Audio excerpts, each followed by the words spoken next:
ISF যখন রাজনীতির ময়দানে নামল তখন অনেকেই বলেছিল এই দল টিকবে না, মানুষ নাকি নতুন মুখে বিশ্বাস রাখবে না। কিন্তু ইতিহাস বলে মানুষকে অবহেলা করলে মানুষই একদিন ইতিহাস লিখে ফেলে। আর সেই ইতিহাসের নাম ভাঙড়, আর সেই ইতিহাসের মুখ নওশাদ সিদ্দিকী। তিনি যখন প্রথম বলেছিলেন আমরা ধর্ম নয় মানুষকে দেখি, তখনই ভাঙড়ের বাতাস বদলাতে শুরু করেছিল। আজ সেই ভাঙড় বলছে আমরা ভয় পাই না, আমরা আইএসএফ। এই মাটি, এই মানুষ, এই বিশ্বাস সব মিলে এখন একটাই লক্ষ্য, ভালোবাসার রাজনীতি ফিরিয়ে আনা। একসময় ভাঙড়ের নাম মানেই ছিল অশান্তি, ভয় আর অন্যায়ের প্রতীক।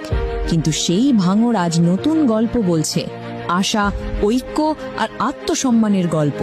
বহু বছর ধরে এই এলাকার মানুষ